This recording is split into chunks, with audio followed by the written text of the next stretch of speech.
분주한 일상 속에서 우리에게 교회란 어떤 의미일까요? 단순히 일요일에 방문하는 어떤 건물을 의미할까요? 아니면 그보다 더 깊고 본질적인 무언가가 있는 것일까요? 오늘 우리는 건강한 교회의 표지가 무엇인지에 대한 깊은 탐구를 시작하려 합니다. 이 소중한 나눔의 시간이 여러분의 마음에 울림을 준다면 좋아요와 공유를 통해 이 은혜의 메시지를 더 많은 이들과 함께 나누어 주시길 바랍니다.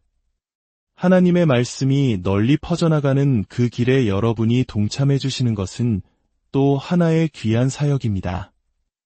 이 말씀을 듣는 모든 분들의 삶에 주님의 평안이 가득하기를 기도합니다. 교회가 무엇인지 이해하기 위해 세상에서 가장 좋은 곳은 바로 하나님의 말씀, 성경입니다. 특히 고린도전서를 펼쳐보면 우리는 지역교회가 진정 어떤 모습이어야 하는지에 대한 모든 해답을 발견할 수 있습니다. 사도 바울이 고린도 교회에 이 편지를 쓴 이유는 오늘날 우리에게도 매우 중요하게 들립니다. 그것은 바로 고린도 교인들에게 교회가 어떤 모습이어야 하며 왜 그래야만 하는지를 가르치기 위함이었습니다. 우리도 이 말씀을 통해 교회의 마땅한 모습과 그 이유를 깨닫는다면 교회의 본질을 훨씬 더 깊이 이해하게 될 것입니다. 자, 그럼 첫 번째 질문입니다. 교회는 어떤 모습이어야 할까요? 고린도전서는 분명하게 말합니다. 교회는 거룩해야 합니다. 바울은 한 장 2절에서 편지를 시작하며 고린도 교회를 성도라 부르심을 받은 자들이라고 칭합니다. 여기서 성도란 거룩하게 구별된 무리를 의미합니다. 그리고 8절에서는 그리스도께서 우리를 끝까지 견고하게 하사 책망할 것이 없는 자로 세우실 것이라고 기록합니다. 거룩하다는 것은 무엇을 의미할까요? 부분적으로 그것은 세상에 대해 낯선 존재가 되는 것을 의미합니다. 교회의 메시지와 지혜는 세상의 그것과 근본적으로 다릅니다. 고린도전서 1장과 2장은 바로 이 점, 즉 하나님의 지혜가 세상의 지혜와 어떻게 다른지에 대해 이야기하고 있습니다. 하지만 거룩함은 단순히 세상과 다르다는 것 이상의 의미를 가집니다. 그것은 우리 그리스도인들이 하나님께 특별한 존재라는 뜻입니다. 우리는 하나님과 특별한 관계 안에 있습니다. 바울은 3장 16절에서 이렇게 기록합니다. 너희는 너희가 하나님의 성전인 것과 하나님의 성령이 너희 안에 계시는 것을 알지 못하느냐? 하나님의 성전은 신성한 곳입니다. 그러므로 우리는 순결해야 합니다. 5장은 교회의 순결함에 대한 가장 대표적인 구절 중 하나입니다. 여기서 다루어지는 징계의 사례는 전적으로 거룩함에 관한 것입니다. 교회 안에 한 남자가 자기 아버지의 아내, 즉 계모와 함께 사는 일이 벌어졌습니다. 이것은 당시 이방 문화가 팽배했던 고린도 사회의 기준으로 보아도 충격적인 스캔들이었습니다. 그래서 바울은 5장 13절에서 이스라엘 백성이 약속의 땅에 들어가기 전 주님께서 반복해서 하셨던 명령을 인용합니다. 신명기 17장, 19장, 22장, 24절에 반복해서 나오는 말씀, 너희 중에서 악한 자를 내쫓을지니라. 사랑하는 성도 여러분, 바울이 구약에서 하나님의 백성을 가르치신 말씀을 인용하며 고린도 교회에 쓴 이 편지는 하나님의 백성에게 항상 적용되었던 진리입니다. 하나님께서는 언제나 자신의 백성이 거룩하고 순결하기를 원하셨습니다. 그래서 바울은 6장 11절에서 이 그리스도인들에게 말합니다. 너희가 시듬과 거룩함과 의롭다 하심을 받았느니라. 그리고 그는 그들의 몸을 거룩하게 사용해야 한다고 주장합니다. 6장 14절을 보면 우리의 몸이 다시 살아날 것이라는 사실, 즉 부활이 바로 우리가 거룩해야 할 이유가 됩니다. 우리가 이 땅에서 몸으로 행하는 일은 중요합니다. 왜냐하면 6장 13절에서 말하듯이 몸은 주를 위하여 있고 주는 몸을 위하여 계시기 때문입니다. 주님은 우리의 몸을 다시 살리실 것입니다. 이것이 바로 고린도전서 15장의 몸의 부활에 대한 장엄한 선포가 기록된 이유입니다. 이는 하나님께서 우리가 이 생에서 우리의 몸으로 무엇을 하는지에 깊은 관심을 가지고 계심을 강조합니다. 이 거룩함은 필수적입니다. 10장에서 바울은 구약의 하나님의 백성에게 무슨 일이 일어났는지를 상기시킵니다. 그들이 거룩하게 행하지 않았을 때 그들은 심판을 받았습니다. 그들은 하나님을 기쁘시게 하지 못했고 10장 6절의 말씀처럼 악한 일에 마음을 두었습니다. 분명한 것은 거룩함이 교회를 특징짓는 속성이어야 한다는 것입니다. 여러분은 거룩함이라는 말을 들으면 무엇이 떠오르시나요? 혹시 스스로를 의롭게 여기며 세상의 즐거움을 두려워하는 고지식한 사람들의 무리가 생각나시나요? 하지만 그것은 성경이 말하는 거룩함이 전혀 아닙니다. 성경이 말하는 거룩함이란 자신들의 삶을 통해 더 낫고 더 인간적이며 하나님께 더 영광을 돌리는 삶의 방식에 대한 희망을 세상에 보여주는 사람들입니다. 이것이 바로 거룩함의 진짜 모습입니다. 그렇기 때문에 교회에는 그 거룩함을 강화하는 여러 장치들이 존재합니다. 우리가 앞으로 다룰 교인됨이라는 개념이 존재하는 이유이며 무엇을 가르치는지가 중요한 이유입니다. 우리는 하나님의 말씀을 가르쳐야 합니다. 왜냐하면 그것이 하나님에 대한 진리와 그분이 우리에게 어떤 존재가 되라고 부르시는지를 알려주기 때문입니다. 고린도전서 5장에서 보았듯이 징계가 중요한 이유도 바로 여기에 있습니다. 우리는 거룩해야 합니다. 우리가 그리스도보다 자신의 죄에 더 헌신하는 사람들을 멀리해야 하는 주된 이유 중 하나는 우리가 하나가 되어야 하기 때문입니다. 이것이 바로 고린도전서에서 발견하는 지역교회의 두 번째 주요 특징입니다. 교회는 거룩할 뿐만 아니라 연합되어야 합니다. 즉, 하나가 되어야 합니다. 고린도 교회는 이 부분에서 큰 문제를 겪고 있었던 것 같습니다. 고린도전서 1장으로 돌아가 보면 바울이 연합을 위해 간절히 호소하는 것을 볼 수 있습니다. 1장 10절입니다. 형제들아, 내가 우리 주 예수 그리스도의 이름으로 너희를 권하노니 모두가 같은 말을 하고 너희 가운데 분쟁이 없이 같은 마음과 같은 뜻으로 온전히 합하라. 바울은 이어서 글로에의 지편으로 들은 소식을 언급합니다. 너희 가운데 분쟁이 있다는 말이 내게 들렸다. 이 분쟁이란 나는 바울에게 속했다.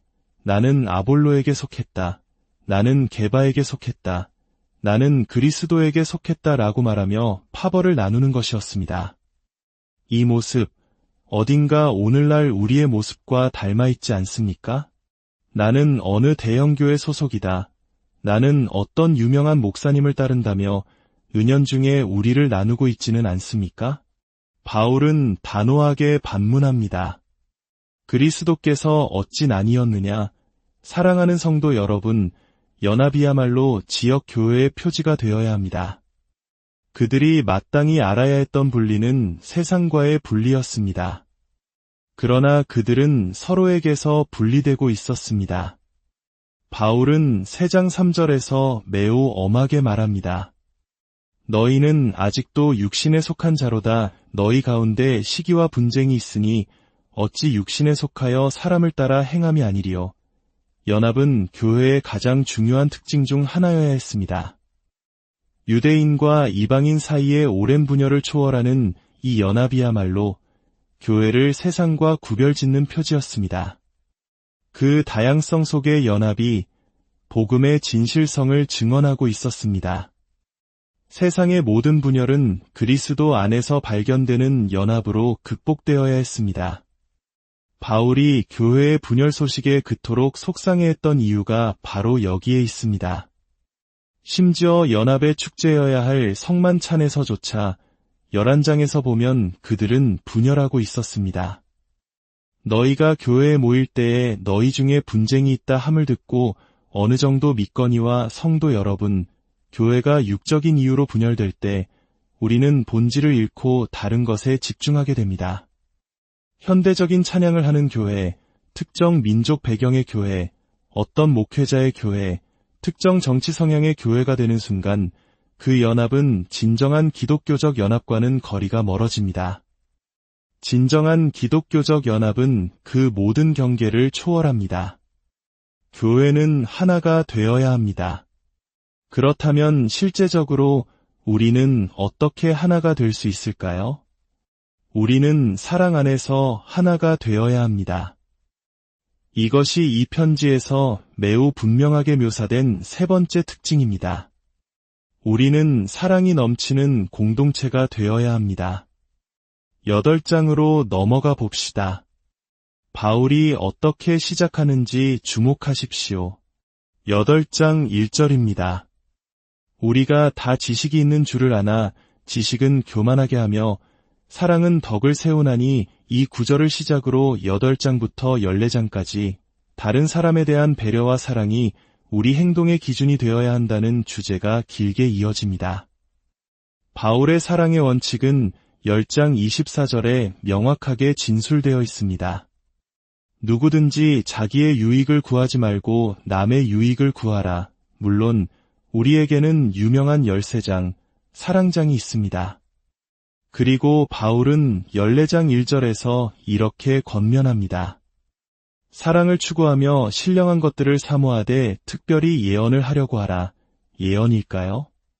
예언은 하나님의 말씀을 전하는 것이기 때문입니다. 14장 3절에서 5절을 보면 바울은 방언보다 예언을 우선시합니다.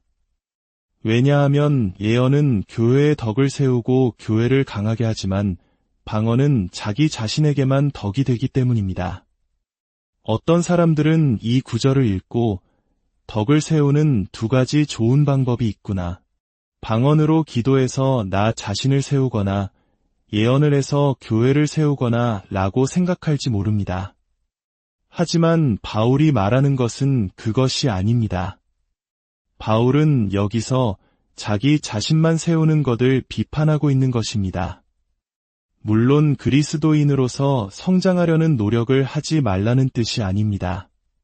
그가 강조하는 점은 사랑으로 행하는 것은 다른 사람의 덕을 세우기 위해 노력하는 것이라는 사실입니다. 바울에게 물어보십시오. 교회에 유익한 것이 무엇입니까? 그는 대답할 것입니다. 예언, 즉 하나님의 말씀을 가르치는 것이 교회에 유익한 것입니다. 그것이 바로 사랑하는 방식입니다. 그는 교회를 세우는 은사에 뛰어나도록 노력하라고 말합니다. 교회에 갈 때 당신은 어떤 사람입니까? 다른 사람들이 덕을 세우고 있는지 진심으로 관심을 갖습니까? 아니면 단지 새로운 찬양 인도자나 새로운 악기, 혹은 오늘 설교자의 스타일에 대해 내가 어떻게 반응하는지에만 몰두하고 있습니까? 제가 보고 싶은 예배 전쟁이 있다면 그것은 교회의 어르신들이 젊은이들이 좋아할 만한 음악을 위해 싸우고 젊은이들은 나이 드신 성도들을 격려하기 위해 전통적인 찬송가를 부르자고 싸우는 모습일 것입니다. 우리는 다른 사람에게 무엇이 유익할지를 먼저 생각해야 합니다. 그것이 바로 기독교 교회의 본질입니다.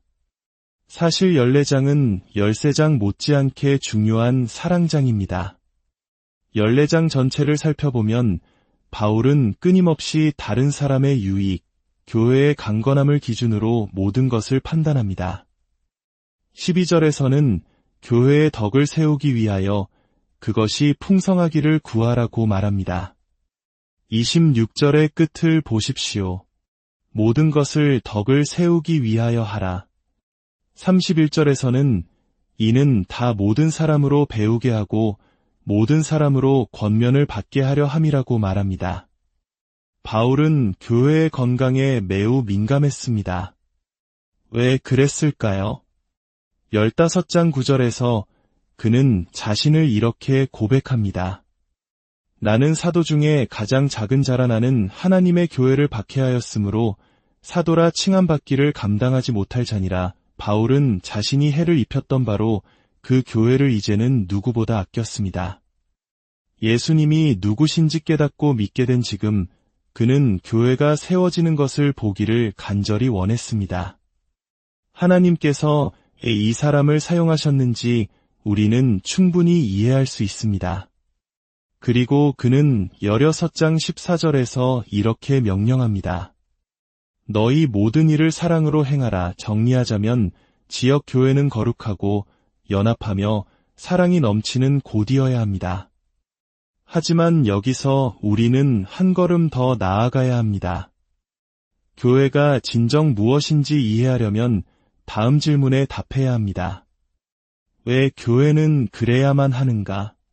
왜 교회는 거룩하고 연합하고 사랑이 넘쳐야 하는가? 그 이유는 무엇일까요? 간단히 말해 교회의 성품은 하나님의 성품을 반영해야 하기 때문입니다. 교회의 모습 속에서 세상은 하나님의 모습을 보게 됩니다. 우리는 거룩하고 연합하며 사랑해야 합니다. 왜냐하면 하나님께서 바로 그러한 분이시기 때문입니다. 바울이 11장 1절에서 내가 그리스도를 본받는 자가 된 것 같이 너희는 나를 본받는 자가 되라고 쓴 것처럼 교회 안에는 하나님이 반영되어야 합니다. 우리는 거룩해야 합니다. 왜냐하면 하나님이 거룩하시기 때문입니다. 흥미로운 점은 우리가 거룩한 존재가 되려고 노력해서가 아니라 하나님께서 예수님 안에서 우리를 이미 그렇게 만드셨다는 사실입니다. 바울은 고린도 교회에 편지하며 그리스도 예수 안에서 거룩하여지고 성도라 부르심을 받은 자들이라고 말할 수 있었습니다. 우리는 그리스도 안에서 거룩하게 되었습니다. 우리가 세상에 낯선 존재가 된 것은 세상이 반역으로 인해 하나님께 낯선 존재가 되었기 때문입니다. 우리가 하나님께 속하려면 우리는 하나님을 닮아야 합니다. 어떤 이들에게는 이것이 매우 이상하게 들릴 수 있습니다. 기독교를 그저 존경받는 종교 중 하나로만 생각하는데 익숙할 수 있기 때문입니다. 하지만 세상의 지혜에 따르면 하나님의 지혜는 어리석은 것입니다. 한 장 25절의 말씀처럼 하나님의 어리석음이 사람보다 지혜롭고 하나님의 약하심이 사람보다 강하니라. 우리 그리스도인들은 하나님의 지혜로 인도받습니다. 그리스도는 우리의 거룩함이 되셨습니다. 우리는 개별적으로 그리고 교회 공동체 안에서 이 세상에 하나님의 거룩함을 나타내도록 부름받았습니다. 우리는 거룩해야 합니다. 왜냐하면 하나님께서 거룩하시기 때문입니다. 우리는 또한 연합해야 합니다. 왜냐하면 하나님은 한 분이시기 때문입니다. 때때로 우리는 다른 사역자들, 다른 설교자들에 대한 잘못된 충성심 때문에 연합을 잃어버립니다.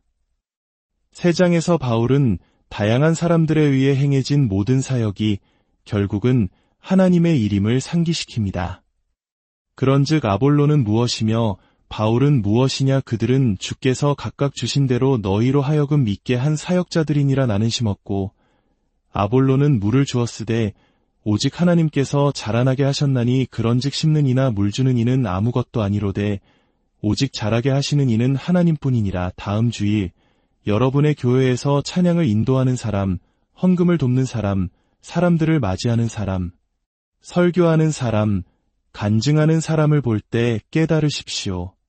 그 모든 다양한 섬김을 통해 당신은 하나님의 친절하심을 보고 있는 것입니다. 궁극적으로 당신의 영혼을 돌보시는 분은 하나님이십니다. 그 모든 다양한 수단을 통해 일하시는 분은 바로 하나님이십니다. 우리는 하나입니다. 왜냐하면 기초는 오직 예수 그리스도 한 분뿐이기 때문입니다. 심판자도 오직 한 분이십니다. 6장 17절은 말합니다. 주와 합하는 자는 한 영이니라. 우리는 또한 한 떡에 참여함으로 한 몸이 되었습니다. 우리는 동반자이며 서로 빵을 나눕니다. 12장에서는 다양한 은사와 직분과 사역이 있지만 그것을 주시는 분은 같은 성령, 같은 주님, 같은 하나님이시라고 말합니다. 모든 그리스도인 안에는 같은 성령이 계십니다. 하나님께서 우리를 하나로 만드셨습니다. 그래서 바울은 교회의 분열 소식을 들었을 때 신학적으로 이렇게 물었던 것입니다. 그리스도께서 어찌 나뉘었느냐? 우리의 분열은 사실 하나님이 어떤 분이신지에 대한 거짓말과도 같습니다. 마지막으로 우리는 사랑해야 합니다. 왜냐하면 하나님은 사랑이시기 때문입니다. 2장 9절에서 바울은 이사야서를 인용합니다. 하나님이 자기를 사랑하는 자들을 위하여 예비하신 모든 것은 눈으로 보지 못하고 귀로 듣지 못하고 사람의 마음으로 생각하지도 못하였다 함과 같으니라. 우리 마음의 중심에는 하나님을 향한 사랑이 있어야 합니다. 그리고 하나님을 향한 우리의 사랑은 우리를 향한 그분의 엄청난 사랑에 대한 응답일 뿐입니다. 하나님께서 먼저 우리를 사랑하사 우리를 구원하셨습니다. 그러므로 우리도 서로 사랑으로 대해야 합니다. 교회는 이기심으로 가득 찬 이 세상 한가운데서 하나님의 사랑을 보여주는 전시관이 되어야 합니다. 그렇다면 교회란 무엇일까요? 교회는 복음에 대한 믿음과 교제 안에서 언약으로 연합된 세례받은 신자들의 모임입니다. 교회는 그리스도의 법에 의해 다스려지며 그분의 말씀에 명시된 은사와 권리와 특권을 행사하는 공동체입니다. 그리고 이 지역 교회가 왜 그토록 중요할까요? 왜냐하면 지역 교회는 우리가 거룩함과 연합과 사랑의 삶으로 하나님께 영광을 돌리며 그분의 영광스러운 성품을 온 세상에 드러내도록 부름받은 수단이기 때문입니다. 이것이 바로 교회의 본질입니다. 당신이 속한 교회는 어떠합니까? 우리는 왜 다른 무엇도 아닌 바로 이 지역 교회에 우리 자신을 헌신해야 하는 것일까요? 오늘 말씀을 통해 여러분 각자가 속한 교회의 소중함을 다시 한번 깨닫고 하나님의 거룩하심과 하나 되심과 사랑을 세상에 비추는 빛과 소금의 역할을 감당하시기를 간절히 소망합니다. 여러분과 여러분의 교회 공동체 위에 하나님의 크신 은혜와 축복이 항상 함께